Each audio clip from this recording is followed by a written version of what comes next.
I got to the part where, like, I don't know how far you are, Sean, so hopefully this isn't a spoiler.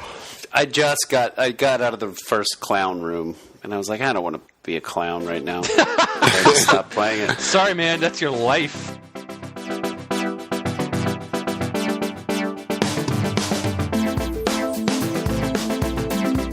Well, I kept saying let's start the show. All right, let's start it then. All right, who's doing it? Me. All right. You. I'll do the second part then. You never say, like, welcome to Storied, do you? I literally say it every time. Yeah, it's never me because I'm so bad at it. We just don't even bother asking Chris to do it anymore. Chris is going to start with welcome to Storied because that's very fucking easy to say.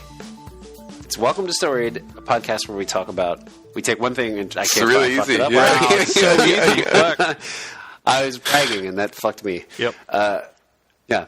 No, it's welcome to Storied, a podcast where we take one form of media and translate it into another. Yep. And then, yeah. All right, ready? Then we're going to talk about the X-Files. Who's going to do the second part? I'll do the second part. All right. I never do the second part. That's true. All right. Ready? Are we ready? Yeah. Hello and welcome to Storied. This is the podcast where we take a story idea... God damn it. I missed the or.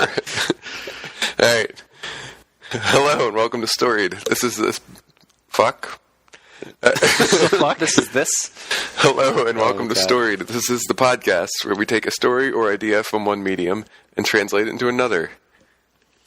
Yeah, today we are going to be talking about the X-Files, a classic television show, which I'm sure most people of our generation watched, and we're going to be turning it into an adventure game.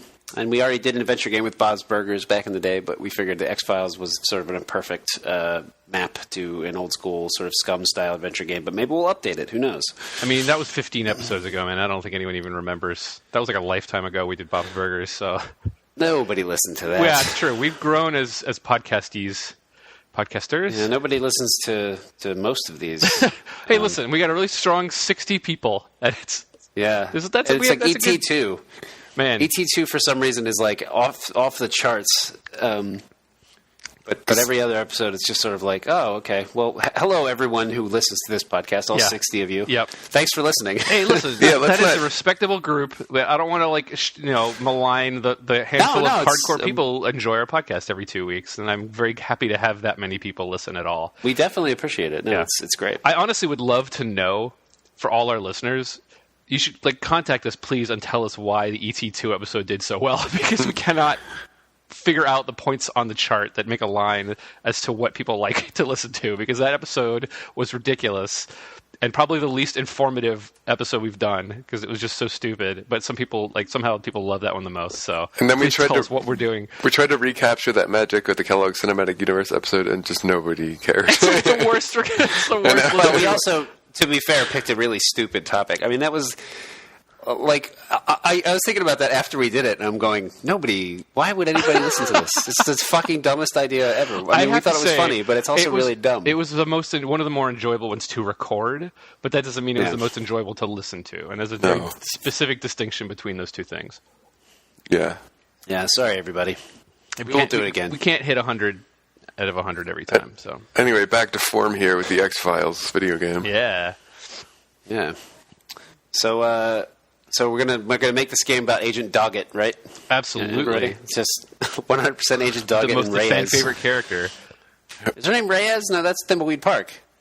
Oh, see, you've already given the game away. Ah, man. The Thimbleweed Park already made the game we're going to make by accident. What the hell is Annabeth Gish's character's name? Let's look it up live on the air. I don't care. Nobody cares. Nobody cares. It was a stupid joke. Monica Reyes. Let's just move on. Yeah, you did. Is it? Yeah. Oh, yeah. I knew it was Monica too, but anyway. Why did you say that, dickhead? Because I didn't know the last name. Oh, well, I asked what her name was. I didn't care which one. This is some really good podcast banter. It's just stellar. Yeah. Thanks 60 of you for sticking around. Yeah. We will we'll get to this shortly, I guess. But we're not gonna make this about Doggett and Reyes. That's dumb. Yeah, we're gonna make it about Mulder and Scully. So we were talking before the podcast about the new season and how it's really tough to recapture the sort of magic and sort of time and place of the 90s, the original X-Files, up to season 6 when Daga shows up, or 7, whatever, and trying to figure out, should we place this in the regular 90s timeline of the X-Files, or should we try and update it and say this is what we imagined a new season or a new chunk of X-Files content would be in 2018, Yeah, I mean, it's kind of tough to say because we talked a little bit recently about how episodic things have sort of gone away in favor of serialized things, and the X-Files was kind of both. Yeah. Which is interesting. It was, it was a show that was it had an overarching narrative, but it also just had episodes that existed on their own that would sometimes tie into the overarching narrative, but most of the time didn't. Which made for this sort of interesting tapestry of, I feel like, a show that felt like they had richer lives than a lot of shows do. Interesting. Now? Yeah. Right? I don't know why, but I always remember feeling they just had more going on than this major conspiracy, and that felt kind of cool to me. Whereas now you have serialized shows, and the only thing that's happening in these people's lives frequently is just what's on the show, right? Which is cool, but I think there's a little texture missing from that, And so I think with a game you could probably bring some of that aspect of it in, some of that. These side missions, you'd call them. Adventure games didn't really do that. It was always about the main thing, but you'd always have these sort of one-off puzzles or whatever that would that would crop up that would move it forward. Everything else is sort of an Easter egg. It's like in Maniac Mansion or whatever. You could read every book on the shelf for some reason. Yeah. Or Thimbleweed Park. They have that fucking ridiculous library in Thimbleweed Park that's you can literally read 2,000 books names. It's a staggering amount of work. It's a very good amount of content and totally worth it. But no, I agree to your point. Even in Sierra style adventure games, which were more storybook based, there was a lot of, I need to get this thing from this guy, so to give him something that he needs, and you sort of touch another person's life. I need the axe to cut down a tree, to make some firewood for my sick, to boil some water for my sick daughter, or something like that. And you sort of interact with these people for a moment to get a thing you need, and you walk off and you never see them again. But there's an implied second story there you never really get more information on. That kind of makes the field feel more rich, the world feel more rich. It could be cool to kind of have a mission-based structure in an X-Files adventure, where it's you do have the mythology things, but they only unlock. You can only do so many of them, and then they're sort of locked behind sort of movie of the week missions. Yeah. Where it's you almost build more than one game. You build you could build a Monkey Island style major puzzler out of the mythology part of it, and then you do have these sort of things that you just have to do to kind of live your life. Yeah. Deal with a creepy guy who can squeeze through a vent. Oh man, Tombs. And vomits bile everywhere. Yeah. Tombs, yeah. It's interesting because I was thinking about this one before we started, and one thing I kind of talked about this before we started recording, but one thing that was so appealing about the X-Files at first was they had characterization, but there was almost this distance that you maintained from them, and you were kind of talking about it before, Sean. When we were talking about the texture of the reality of the characters' lives and how much you only got to see week to week. You don't only really see them at work. Yeah, you saw them doing their jobs, and that was about it. Yeah, and that. When I first started thinking about what this game could be, that just kind of bringing it back to that bare bones sort of you're on the job as Mulder and or Scully, and you're on this specific case, and the game could maybe start when you're you go up to the mountains of Alaska or whatever the hell. Is there mountains in Alaska? But you go. I'm assuming there are, yes. But you go to. You go to this remote thing and you're on just this one specific case and just kind of get wrapped up. It'd be almost I didn't see it, but the second X-Files movie where it's this one specific thing, this one specific case. So it's just interesting that we kind of are seeing it from different potential ideas there.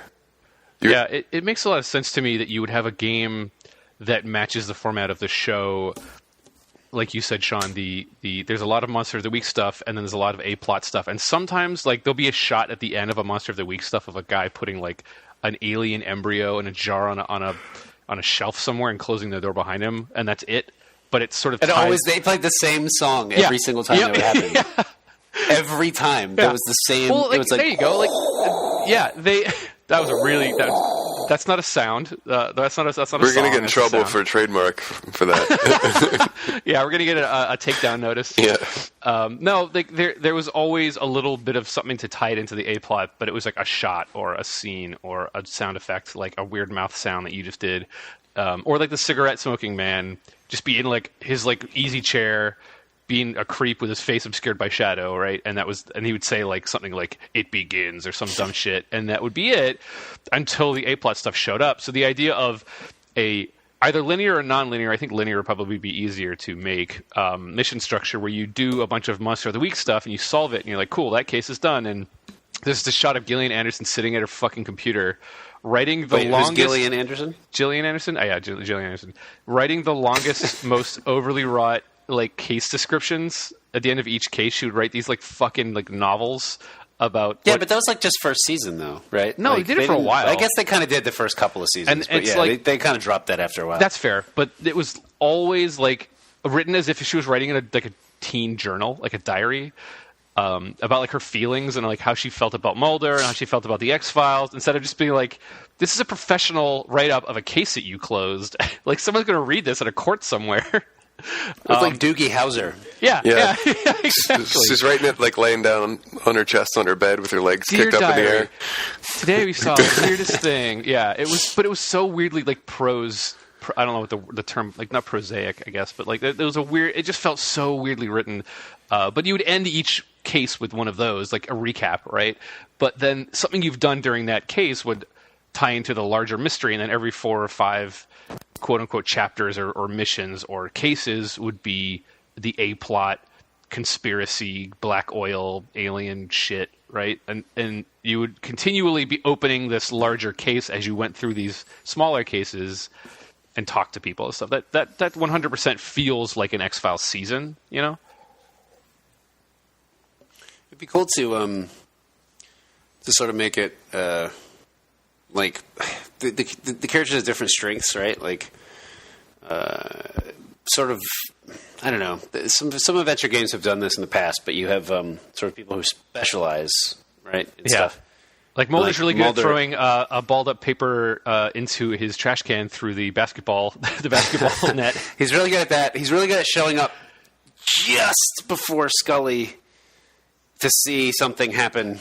And then Scully shows up, and she's really good at not seeing something happen. Yeah, she's super good at, like, they're in a fight, and she loses her gun and runs around the corner to get it just as the alien fucking transforms and flies away, and then runs back to see Mulder staring at the sky going, what the fuck is going on? Yeah, she's a fucking expert at that. That's the whole game. He's amazing at... It's like track and field pad from Nintendo. Like, just catch up to see the thing, and, like, every time it's like, fuck, you're just playing as Scully. Do. Yeah. Man, there's definitely there's a peripheral that you can buy for this game that comes packaged in the deluxe edition that is like the running pad from the Nintendo. It's just harder to do with Scully. Yeah. Oh man. Oh, there's something weird and sexist about that probably. Anyway, what were you gonna say? Yeah. She only makes it. It only goes up 70% of the way. That's. Well, you have to do it in high heels, right? And a giant baggy suit. Yeah. But yeah, I think, you know, just having Mulder, Mulder's like your like fuck it guy, you know, and he just kind of like hang on, can you describe that for me, please? Yeah, no, I mean, like, you know, you somebody tells you like don't go through that fence, that's don't go through that fence at all, and then you're immediately looking for bolt cutters. To get through that fence, and you're gonna traipse through that field and find out whatever the hell's over there. And Scully's not going to do that, right? So, like, you build the puzzles around the idea that, like, you know, she's gonna find a tooth buried in somebody's like intestinal tract during a medical examination. You know what I mean? Yeah, like, totally. She loves had no way to get there. She loves doing autopsies. She gets stoked when a body's dead. She's like, "Oh hell yeah!" Like that's her fucking jam. It's funny too because I was watching the show not too long ago. right after I moved to London, it was like on in the middle of the night on some TV show or TV channel here, and there would be 3 episodes in a row, and I was just watching them before I would go to sleep. And the funniest thing is that like I don't like what is she like? What she goes and like immediately just does like autopsies on things. Like, is that really a job? You know what I mean? She's like a doctor. She's like a medical doctor. But she's a doctor. But like she's always doing the autopsies. Like nobody else is doing them. You know they what only I mean? have. It's like, don't they have a medical examiner They don't have there? anyone else. It's really weird. They've definitely been episodes where she like kicks open the door as someone else is doing an autopsy. She's like, "Get the fuck out of the way! I'm doing this." I think she just loves doing autopsies to the point where she won't let anyone else do them. Yeah, like no, we have jurisdiction. No, you're the FBI. Okay, I guess we have to fucking let you do what you want. I mean, maybe it is. Maybe I'm totally wrong. But the fact that she would do that, and it's just there's a whole like unspoken thing about her not trusting anyone else to do autopsies correctly. So she's just like, "Get out of the way, hick! From some backwater Alaska town, I'm doing this autopsy." Yeah, we don't see. They are always going. They just cut out all the scenes where Scully's character is just a complete shithead to like the rest of the FBI staff. Yeah, they felt it would make her a little too unapproachable, too cold, you know. Yeah, she'll be like sitting at her desk writing up her thing, and they always cut before the janitor comes in. And she just like throws stuff at the trash can. Or she just like throws stuff at the trash can and never makes it in on purpose. And like makes him pick it up. So, what I'm hearing from you, Sean, is that like we would probably have moments in the game where you would swap between the two characters, and they would have specialties, a la like Mulder is like the rebel, Park. And he break. Yeah, exactly. Like Thimbleweed Park. Fuck. Okay. Where one character has the ability to break the rules and go through the fence and punch a guy in the face and see the alien, and the other person has the ability to do an autopsy minigame, like an investigatory minigame, and not see the aliens and stuff like that. That's like you have to go see the alien, and you try to go see it as Scully, and he's like, "No, I'm not letting you see me. You have to go play as Mulder." You just have to switch your character. That with that is what they actually say. Yeah. For some reason, this is totally unrelated to what you were saying, but I really just want to do a beat in the game where Mulder, there's like Guybrush style, like there's 4 dialogue options, and they're all the same, which is just you can't hide the truth. Or whatever. Yeah, what did he always say? Like the truth. It's just 4 different versions. The truth is that. out there. The truth is out there. But no, he said that maybe once or twice. I don't know if he actually he would always say some version of like. The truth will out or whatever. Yeah. And it just have 5 dialogue options that are just that. As long as all 5 of them are voiced as separate lines, so there's just 5 different takes for the same fucking line. Well, it's not the same line. There's like 6 versions of the same line. And that's like you just whittle them down as you go through the game. So like one of them disappears after you choose it. And then the next time you have a dialogue option, it's just another version of that line. Because that's all he ever says to like people of authority. Yeah. It's so weird. There needs to be let's barge into Skinner's office and like point the finger at him and call him a shitbag, and then not get fired somehow minigame for sure. Because Mulder was a fucking pro at that. Well, both those things are in the last scene of the game. That's the last choice you get to make. It's just you get to leave the game by saying the truth is out there, and you feel empowered to do it. No, you say it as you walk off with your sport jacket slung over your shoulder. And they finally seal up the X-Files room for the last time, and Mulder looks over his shoulder at the camera and says it to the camera, and then it's fucking fade to black. Is there a camera? What kind of style are we doing That's here? A good question. Is this like a modern game? I'm imagining like kind of a hybrid of some kind where it's like a 3D old school 2D adventure game. Excuse me. I would like Holy to not shit. make it Thimbleweed Park, just because there's already a lot of overlap. So anything we could do to not be that game would be great. Well, that's not 3D. No, That's I know. not That's 3D. what I'm saying. I guess that's my way of agreeing with you. Yeah. I mean, it could be, I don't know. I mean, you'd miss a lot of, you could do it with the art, but it would be cool to have lighting, It would be cool to be able to, like, control the lighting and do some really cool, and maybe, like, I don't know, like, there's a lot of, the old X-Files episodes that are now airing have been, like, up-res to HD, which means they basically just cropped it, right? They cropped the 4:3 aspect ratio that most of the episodes were originally shot in, and they're just making it look 16:9 and reframing every shot. And it's like, it just doesn't feel right. Yeah. You know? The lighting in this show was absolutely incredible. there's definitely episodes I remember just feeling like a fucking like weird haunted mansion. Like it didn't feel real. It was so outlandish. There was an episode where they go into a jail, and there's some sort of like there's like a murderer in the jail, and he's killing, inmates, and the whole thing is lit with this creepy green light, and there's fog everywhere, and it's just like the most unnatural, like bright green Slimer-esque green light. And that's the main, that's like their main color palette for the whole episode, but it just feels very like 90s aesthetic, and I think that sort of being able to capture some of that with our game would be really important if we're going to make it feel like it's from that era, So I tend to agree with you, as we definitely want some control over that sort of like staging. I was thinking kind of 2D when we thought about this, just because to get it back, like just pick an aesthetic that gets back to like the glory days of the X-Files, And there's just something about, it's weird because like few games pulled it off, but a couple games did really well.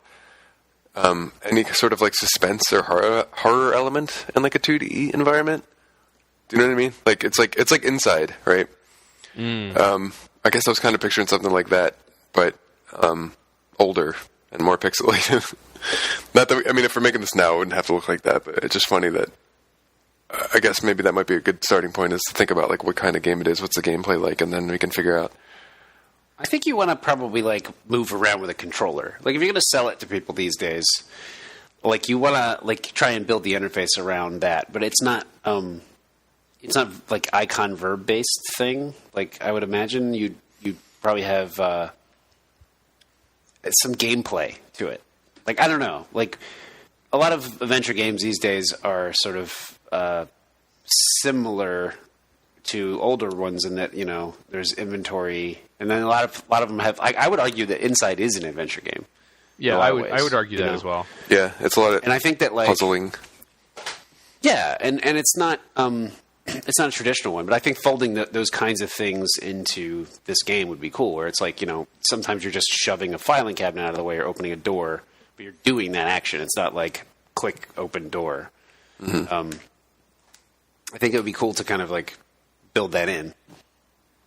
You'd want to have, I think, context sensitive, like to your point, Sean, context sensitive verbs. So you don't have to go to a menu and be like, look at, talk to, right? Like you just want to walk up to someone and click on them, and the game knows what you want to do immediately. Or, you like give, you have icons, or like give a thing to a person or talk to a person, and it's sort of, you don't need to have all the icons available for all the people all the time. You don't have to use gun on person all the time, right? But when it makes sense for the game, then you would want to do those things. So it's like a chasing somebody would be cool to do in like an actual, like they're throwing shit in your way, you have to jump over it. Like they did that kind of stuff in the show all the time. Yeah. And it could affect the story in a cool way. It's like if you don't quite make it to see the UFO, or like, like you don't get in the door because the guy shut it or you didn't catch him. It could be like, there's episodes where they succeed, and then there's episodes where they don't. Right. No, that's a good point.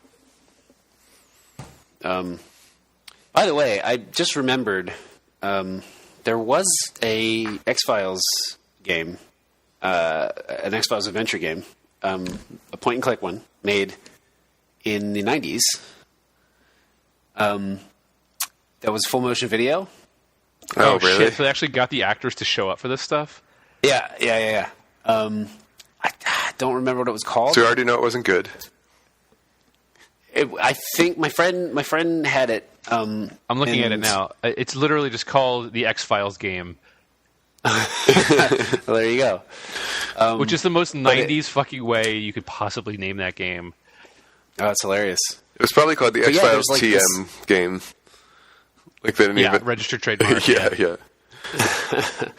But yeah, I never played it. I don't remember. I remember my friend playing it, and the FMV like being really dodgy. Like even for the mid 90s, it just looked fucking terrible. Oh my god, dude! I'm 100% stealing these images for when we actually post this episode online, because it's just so cheesy. It's like, it looks like some early 90s Night Trap shit, where there's the like widescreen letterboxed image in the middle of the screen, and at the bottom is all your like hyper like pixelated drawn like inventory items like your FBI badge, handcuffs, a manila folder with an alien face like stapled to it. It's so fucking good.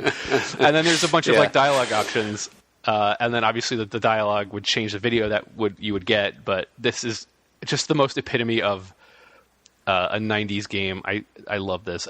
It looks to me like it's very similar to the game that we're talking about, but obviously an FMV 90s game where it's mostly an adventure, like point and click adventure game with inventory items and unlockable dialogue options, and there's a lot less of the like running around and chasing guys and shooting stuff. What's weird? There's there's another one called survival horror called Resist or Serve. I don't know if you guys are aware of that one. I know. But it looks like to be more like a survival horror game. That was 2004. It looks like a Resident Evil game. Yeah. Fuck. Weird. But so this game, yeah, right? yes, our game.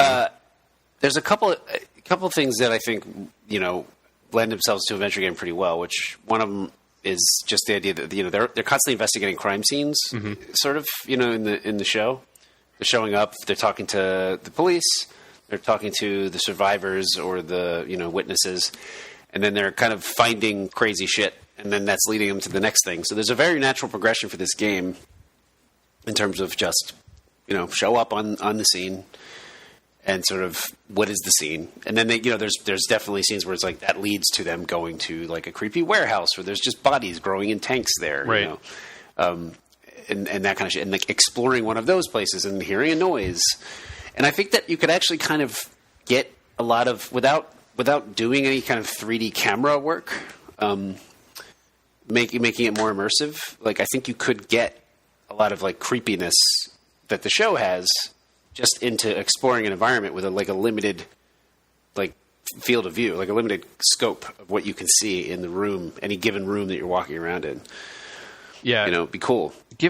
So jokes aside, the Resident Evil comparison, even like we were talking about like that goofy Resident Evil looking game, but like the first Resident Evil game did a lot of really great stuff with static cameras, and even like the game it was but inspired by, which is called Alone in the Dark, which was one of my favorite adventure games, does a lot of cameras stuck in the corner of a room and is static, and it's like a really high camera attached to the ceiling or a really low camera attached to the floor, and all you can really see is your character's like bottom half. And it feels really claustrophobic, and it's all just static camera stuff, and the limited field of view really makes it feel nervous because you can hear weird moaning sounds, and you can't really like turn the camera to see what's coming, and the inability to have full control, like that lack of control, translates over to how you feel about the space. Where you're like, I don't know what's around that corner, I can't see. It's really kind of like nerve wracking, and to your point, I think that's a really good sort of like touchstone as far as what we could do with this game, where it is a Resident Evil kind of game in that you walk around as in a third-person camera with a character, and it's not like point and click necessarily, but the camera is very constricted in what you can see, and you hear weird noises, and you're seeing weird things, and it's kind of dark. And maybe there's a time pressure outside, right? Because you've broken into this place illegally, and as soon as like the cops show up, you got to run or whatever. Like there's a lot of different things you can do to add pressure to the scene. I think that's a really, really strong option. I wasn't thinking of like fixed camera style like Resident Evil. I was thinking more like if it was like a side scroller kind of 3D environment, like an old adventure game but in 3D. Mm-hmm. But you could like the camera would move with you when you inside. Kind of, yeah. But like also sort of you could walk into space. Yeah, like, sure. You know how old old adventure games, like the sprite would just get smaller when they walked away from the camera or walked towards the camera. Right. So there'd be places you could go, but you'd actually have control over it. I don't know. That's what I was trying to get at. I mean, like, that works. You go inside of like a warehouse, and I'm not arguing that it's better necessarily. I'm just saying you go inside of a warehouse and you can't move the camera around. Like the right stick is like driving your flashlight or something. Yeah. You know what I mean? So you can like look around and find clues and find stuff, but there's not like, you can't. You hear something in the distance in the warehouse, and you can't see it necessarily, right, because it's still off camera. It's still limiting your perspective. But yeah, I mean, it is interesting to do that sort of like fixed camera style too, and I think there might be room for kind of both things actually. Like after you pitch that, because I feel like it could be cool to have some places where you walk in, you like click a door and you open it up, and the room is just sort of looks different, you know. And the control style would allow you, you know, if you could walk in 3D space back and forth from the camera and side to side, it would still work in a fixed camera way. Be interesting. Yeah, that's true. Yeah, I don't know. So story-wise, though, what kind of thing do you think we should do here? Because I feel like one of the things that's kind of weird is the X-Files. It was very much like Scully was a very important character to the show, and she did get a lot of her own stuff. But it always still felt like Mulder was the main character. Yeah, definitely. To me, like even when they would have episodes that were almost entirely based in, you know, her faith or what she was going through. We had the most stakes, usually the most personal stakes, and yeah. I wonder if it'd be cool to like pull Scully up as the forefront, you know, for once, like have it be more, because it was always interesting when that happened, you know, and even in the show, like a lot of times, like Mulder would be responsible for helping her if she didn't get herself out of the jam, you know, like. It might be. Yeah, I don't know. It'd be two different games, but it might be interesting too to like in the way that the first Resident Evil that you play as Chris or Jill, like you pick and you know that you have a certain skill set, but like it'd be kind of cool to like take that perspective into consideration, you know? Interesting, yeah. Like have that cool. You might be able to see different events from different, just different perspectives, different. Like, you know, Scully would have uncovered this thing at a different time versus when Mulder might have uncovered it. You know, get crazy, conditional, and probably annoying to produce, but there might be something cool to that. I don't know. But we don't have to make this game. Fuck it. I know. But I think it's an interesting idea, Sean. It's just like, I'm trying to think now, like, with the, you know, as a fan of the X-Files, who would I go into the game feeling more aligned with, you know? And would I feel... I mean, you know, I don't believe in shit supernatural, but I want to. Like, there's just that. Oh, you want to believe? Yeah. You want to believe? Yeah. Fuck. But so I would feel inclined to want to go in under, because you know, especially if we have like investigative mechanics and stuff. Like, I'll be playing under the mindset that I want to find something specifically supernatural. I think. Well, but I'm not pitching that you would just play as Scully. Yeah. I'm pitching that the story would revolve around Scully in some way. It isn't like, you know what I mean? But it's not, like she'd be the protagonist, but it wouldn't be like only playing as Scully. It would be still both of them. Yeah, I think very it's important. Heavily involved. I tend to agree with you, Sean, that it's very obvious that Mulder is the stand-in for the audience. Like, he's the guy that believes in conspiracy theories, that sees them everywhere, that thinks he lost his sister to aliens, that has this like long-running quest that is never truly fulfilled until they kind of, you know, phone it in near the end. And so like, and Scully shows up to rein him in. Like, that's why she's assigned to him, to be like, he's a crazy weird guy. You're assigned to him to like disprove his dumb shit. So if you turn into a show called The X-Files and you're a fan of The X-Files, it's because you like that weird paranormal shit just the way that Mulder does. So I think a lot of the fans of the show would always just naturally be more inclined to align with Mulder, who believes in this stuff and wants to see that stuff, than Scully, at least at the beginning. I mean, everyone sort of, as she got more developed as a character, you know, there was more to sort of grab onto with that character. But you come in already sort of leaning towards Mulder because you like the same things he does in that you watch that show, right? So trying to find things that the player can really identify with Scully would be an interesting challenge. I think it would be one that I would want to do, because like when they brought her religion in, it was such an interesting angle for a character who up to that point has been so logical and science-based and evidence-based and all of these things. You're like, okay, she's very clearly a person who doesn't believe something until she sees it, and then she has faith, and there's all the stuff that she rags on Mulder about believing, and he starts to kind of be like, well, that's the same thing as what you believe, it's slightly different, and it just, the dynamic becomes really interesting. So finding more of that stuff to bring to the surface in this game would be a really, really interesting challenge. Yeah, for sure. And I think, I don't know when we'd be setting this. It's a good question. We talked earlier today before the podcast about making it like this is what the new season in our minds would have been or should have been. And I think that's interesting, but that sort of takes them out of the equation as far as being playable characters.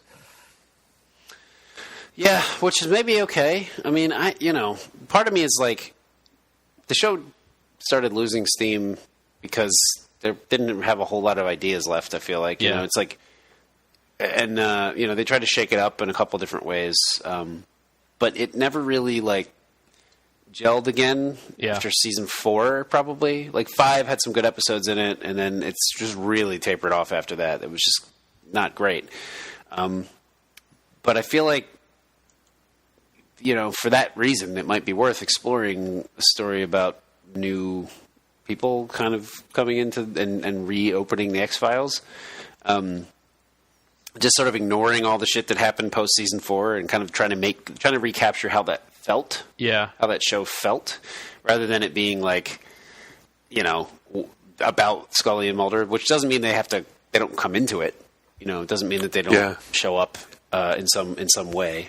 But it could be interesting to sort of make it about, like, we were talking a little bit before the show, and we wanted to save it for the show, actually. But, yeah, just starting it with, like, you, like, opening a door and rediscovering the X-Files, which has been kind of closed off in the FBI vault for 15 years or however long it's been.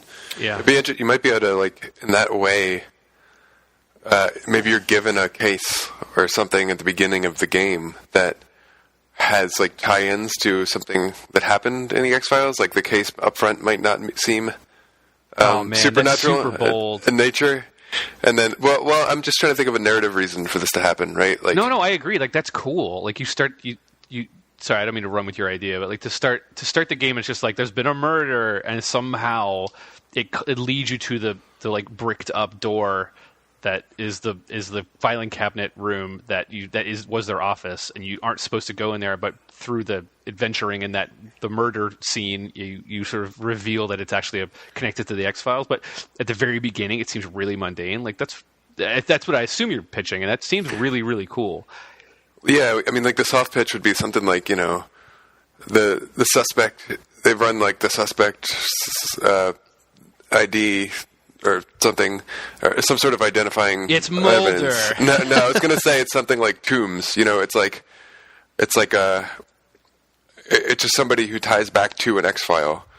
And that's, you kind of have to look for the information on them. Or maybe it's not the suspect, maybe it's the victim, or maybe there's a similar murder or something, and the file is quote-unquote missing, and it leads you down into the X-Files room because that's where the case file ended up.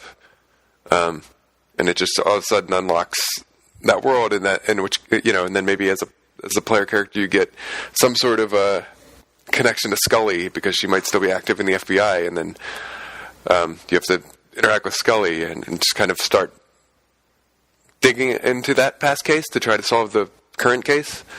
Yeah. I don't know. There might be something cool about playing as somebody who's not Mulder or Scully in that regard. And finding your way into the world of the X-Files. You have to be careful. It's like it could go south so quickly, right? But it's still intriguing because, like a lot of reboots or whatever you want to call them, they attempt this kind of a thing. Like they're like, oh, like The Force Awakens is a great example. Yeah. It's like, what if we have some new people, and then they discover what's going on with the old people, but then the old people get involved, and it's like, yes, except that the new people don't do anything. Yeah, once the old people show up, torch it all.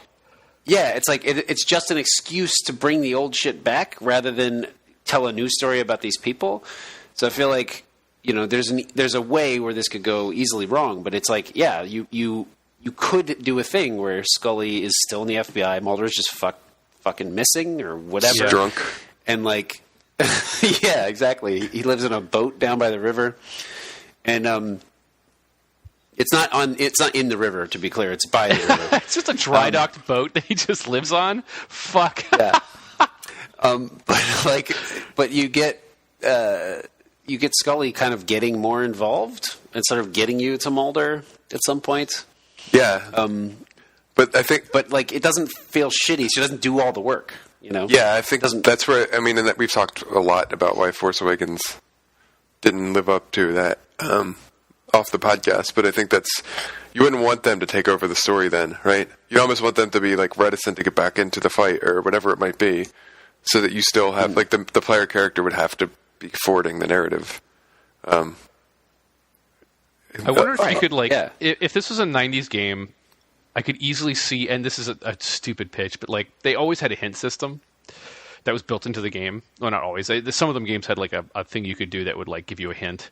And if Skulder, God, listen to me. If Scully, that's our new collective of both of them. That's a new protagonist. That's the X-File. No, that's the X-File. We're investigating is they merged somehow. Their consciousness is one person. Yeah. That's the reveal at the end. It's like V'ger. You wipe the dust off of their nameplate, and it's a Skulder. They put them both into one person. Like the aliens just took their DNA and just shoved them into one person. It's like, listen, we know you're basically the same person. Here you go. The hint system would be you go and talk to Scully, and she'd be like, "Oh yeah, well that reminds me of this one case where we had this guy who squeezed through a vent," and she like gives you a manila folder with like clues in it or whatever. Or you could talk to Mulder, and like they wouldn't actually get involved in the case unless you actually really needed them to, and they would just be the place you go to when you're 100% stumped. And they're like, "Oh, you sweet child, you don't know what you're doing. Here, let me help you out." And it's just, I don't want to talk to them unless I need, like, I have no idea what the fuck to do with this adventure game. Fuck, I need to find the key hidden in this, taped under this desk. Fuck, I don't know where to go for that. And they just give you a hint on what to do next in the game. And they're more like a mechanical, they're like a mechanical I have thing. Idea. It's a terrible idea.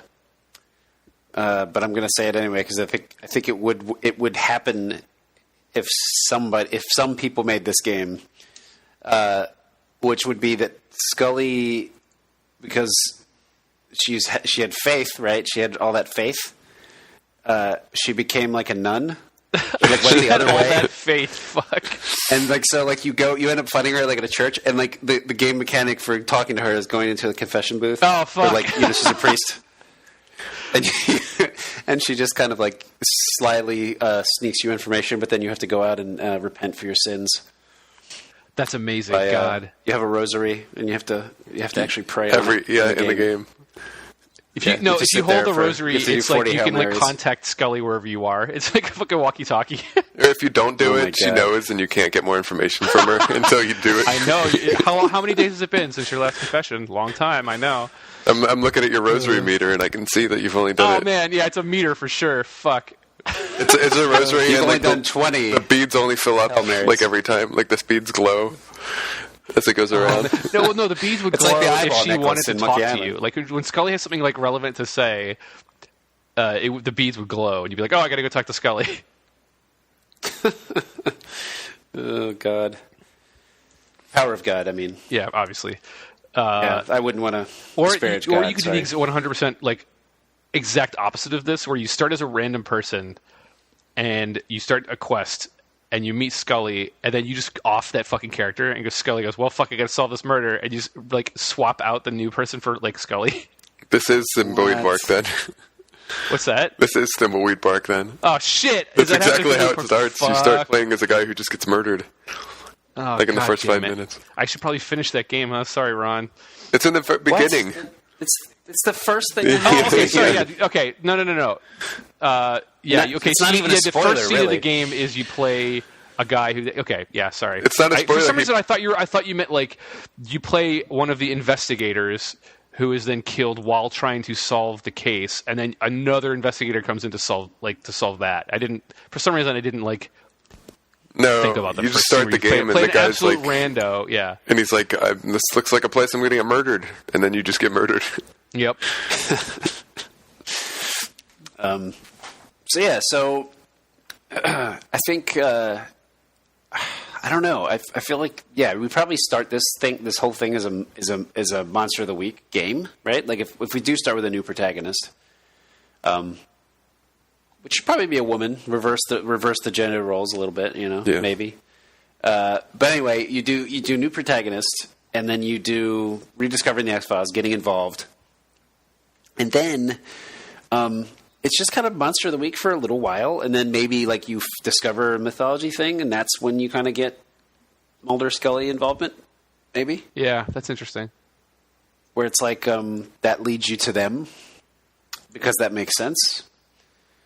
Rather than just being like a random case version. You know, it could be cool if like, okay, Toombs shows back up, yeah, but you just investigate a new Toombs murder instead of it being like, this is the excuse to get them involved. And then Cancer Man shows up or something. You know what I mean? And then you sort of get involved with Scully and Mulder through that. Like, they come contact you. Like, it'd be cool if Mulder showed up and he was like X or like Deep Throat. Oh, that is something. Cool. You know, after a while, and you just kind of start getting these like things, and it just sort of feels like an X-Files thing. But then you find out it's Mulder like much later in the story or something. Oh yeah. Would you even? You might not even see him. Like, he only contacts you through like hidden means, and you're kind of like, as a player, you're like, when the fuck is Mulder going to show up? Hidden memes. Yeah, he just keeps sending you gifs like of That's all. He embeds all his like contact information in a fucking picture with white text on it. But he sends you to the Lone Gunman at some point. And you go there, and like Frohicke's in a wheelchair or something because he got cancer, and then you know what I mean. Like, but like the world's moved on. Like, it could be kind of cool to catch up with these people, the Lone Gunman, and just sort of see that they're still nuts, but they're still useful. Like, you could get involved with them, but it wouldn't be like. It'd be like one time. Like, it wouldn't be like. Take it to these guys, but they just suck now. They're not funny little dudes anymore. They're just assholes because they've been conspiracy theorists for like 40 years. You know, and the guy who looks like what is that guy's name? The really clean cut dude. Oh shit! Yeah. I don't remember the characters' names. I just remember what they look like. Anyway, he's dead. Jesus Christ. You know, like, he died because of something, and Byers. He was just really depressed that their TV show didn't take off after like 9 episodes.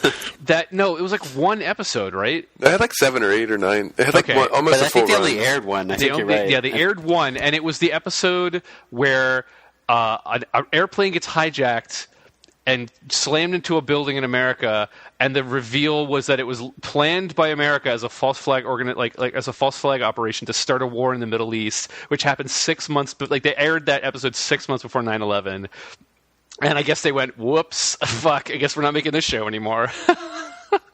Holy shit! Yeah, how fucked up is that? Yeah, that's messed up. Yep. Back to this fun podcast. Oh yeah, sorry, I didn't mean to ruin. So that's definitely in the game. Yeah, I don't know. There's something really cool to me about just exploring what the X-Files would look like now. And it sort of feels relevant to bring it back. That's kind of why I was excited about the new season, because, as I said before we started the cast today, like, we are living in a world where we feel like there are foreign, whether it's true or not, there are foreign countries messing with our voting systems, and like Bitcoin is a thing, and people are hacking, the DNC and spreading emails around, and WikiLeaks exists, and all of this shit of like deep state weird like conspiracy stuff is like at an all-time high, I feel. So that's why I was like, oh, this is perfect. This is the perfect time to bring a show about global governmental conspiracies back. It makes perfect sense. But the problem is that the internet fucking exists, so there's no mystery. Or at least there was no... They didn't capture, if there is a mystery, they weren't able to capture that element of like, I have no fucking idea. Where would you get this information from? You have to read some fucking weird Lone Gunman zine and then go talk to them in real life instead of going to some fucking conspiracy website, of which there are thousands now.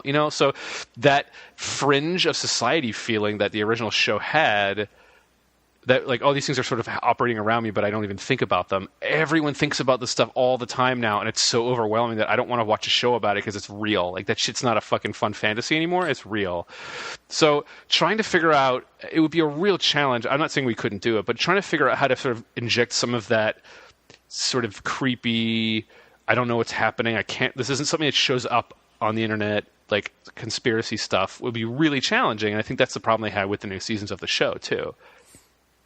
I got it. The whole...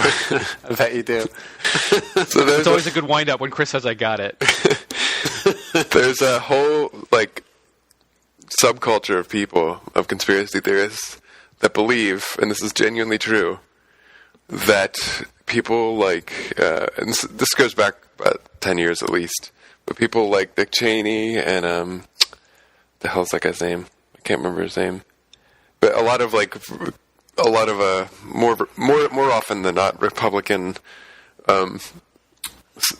politicians and leaders, I think it's Donald Rumsfeld was the one I was not thinking of, but they believe that they're actually lizard people from outer space. Oh my god, yeah. And this whole thing is about finding out that that's actually true. Like they all have these like shitty rubber masks on, and somehow we haven't noticed. Yeah, and it's like it ends up being like Men in Black, who are like all that Natural Enquirer. It's V. That's just V. Yeah, oh, well, shit, it is but just I was V. gonna like remember in Men in Black when they would go to they would go and like check the National Enquirer, and they called them like the hot sheets, right? It was like all this like the shit that just easily gets shrugged off as nonsense is actually the true thing that's going on. It's like my dog married Elvis Presley's like ghost or whatever, that kind of shit. Oh my god! See, what you're making me want to make is Men in Black 4? an inverse.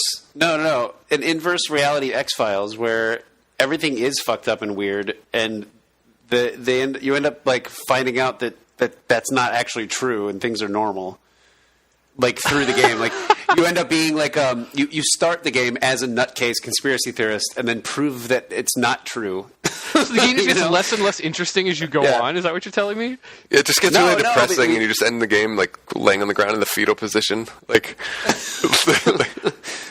Yeah, well, it's about the reality. It's about reality crashing back in and disrupting what the current state of the world That's is. That's kind of goofy, right? but there is something actually like artistically interesting about like taking the X-Files as a vehicle for people who want to believe this kind of stuff and like live in this kind of fantasy world that like, you know, if we uncover this one thing or get to the real truth behind it, we can fix everything, and we can kind of look at it in a way of like mythology, like monsters and aliens and stuff, and then. By the end of the game, you realize like none of that shit's true, and it's just the world is just that sad and depressing, and yeah, like yeah. I mean, it's honestly like every one of these like the Matrix, like all these things are about sort of how boring life is and how exciting it would be if something like this happened. They live, It's like something's going on, and I'm gonna figure out what it is. But I think that something being just life. Yeah. It's kind of weirdly interesting to me. There's definitely something to say about, and this might be getting a little too deep for this podcast, but there's something interesting and something to say about like the people who really believe in conspiracy, like the government is, like other like unbelievably ridiculous like lizard people level stuff. I always feel like they're doing. I mean, maybe this is super obvious, but they're doing that because the world doesn't make sense, and with this conspiracy, suddenly everything makes sense, right? Like the way that the world is and why it's so fucked up and all of it just all makes sense if this one weird fucking fact is true. So like the idea that, oh no, this like all of this makes sense if the lizard people thing is true and you find out that it's not true, it just throws the world into fucking chaos, and how to deal with like why is everything fucked up all the time for absolutely no reason, no overarching like big reason.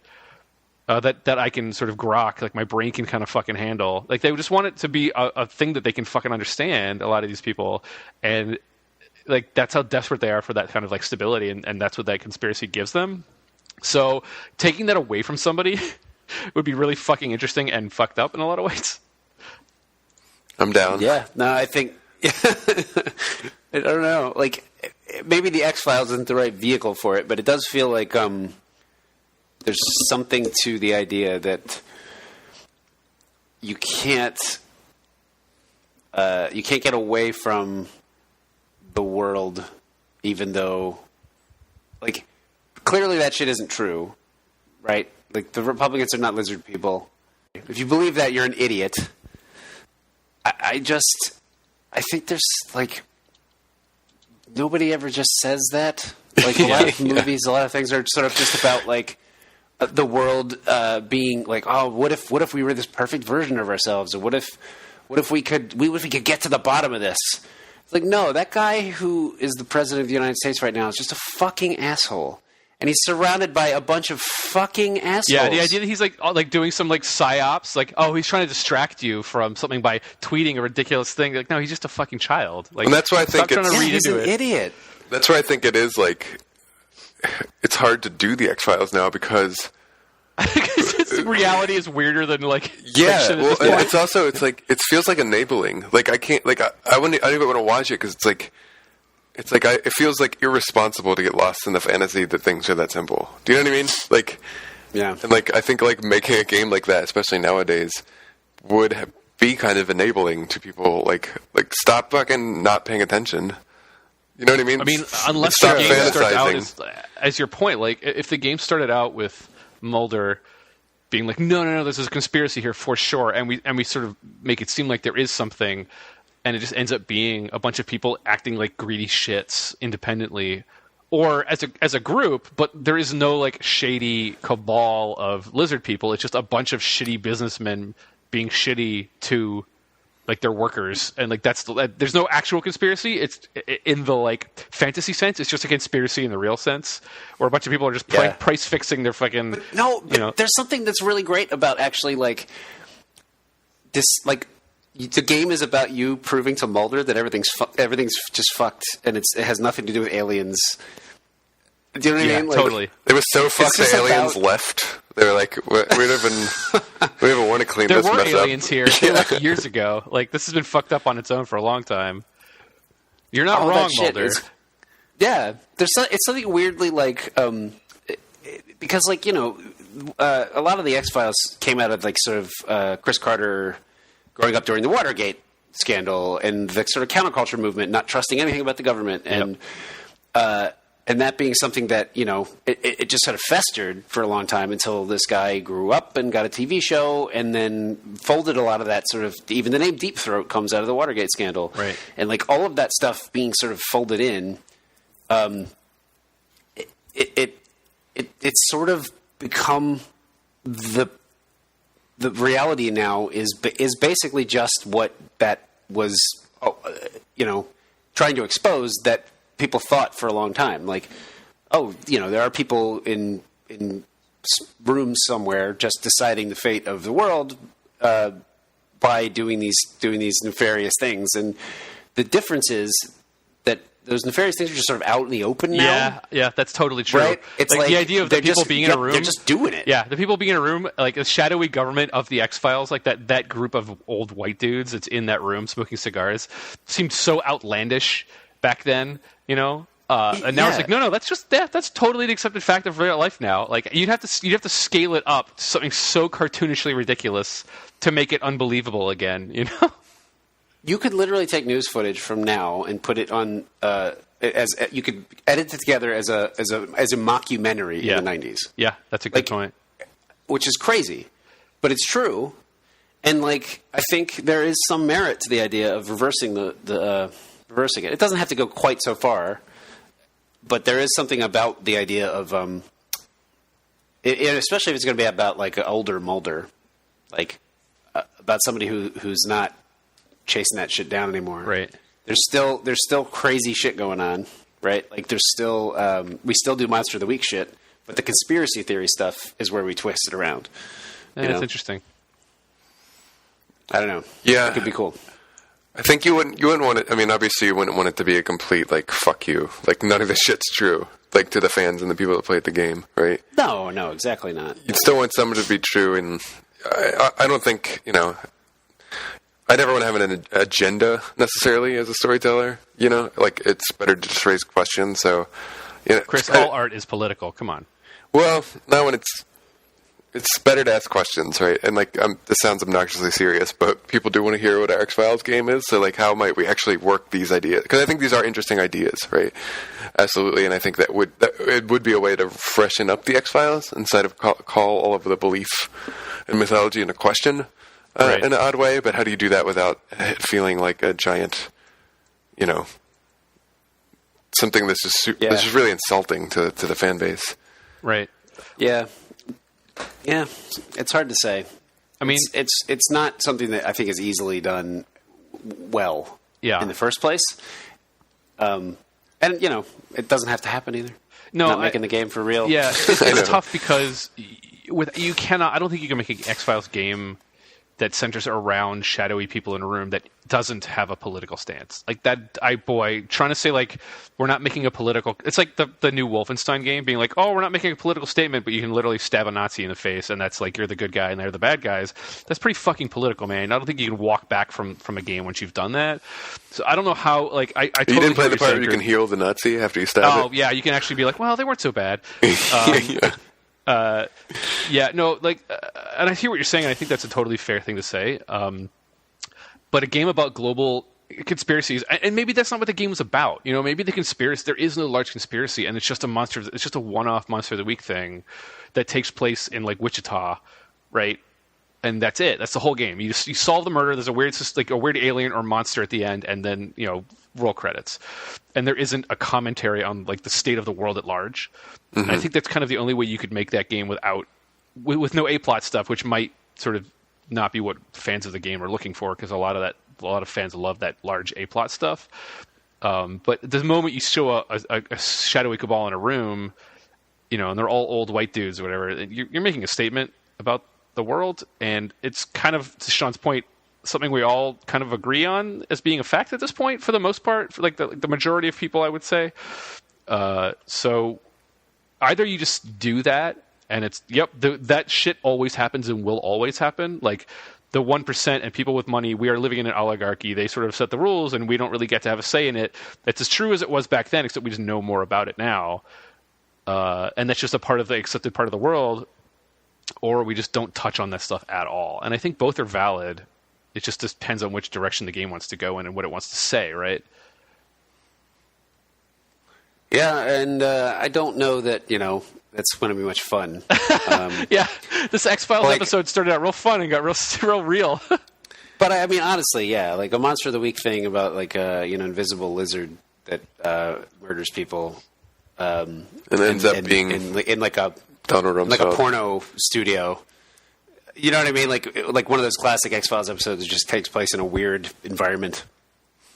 But you end up with, like, that's the game, that's what the game is. But, like, any of the sort of hinted at mythology stuff, we might undermine a little bit. Right. I think that's where you would probably end up doing it. It wouldn't be like you would have a skeptic character who is sort of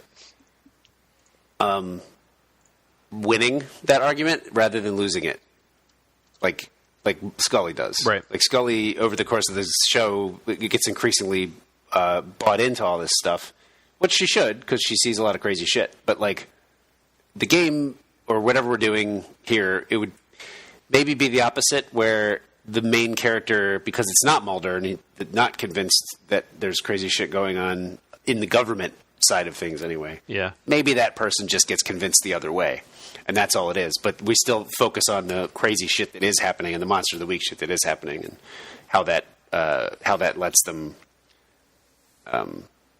sort of just process things. If that makes sense? Like, yeah. You can see this person like getting involved in here and going, holy shit, there's way more to the world than I expected. And that would be kind of a cool thing to, like, you'd see that from both characters potentially, rather than just the main character being like all bought in.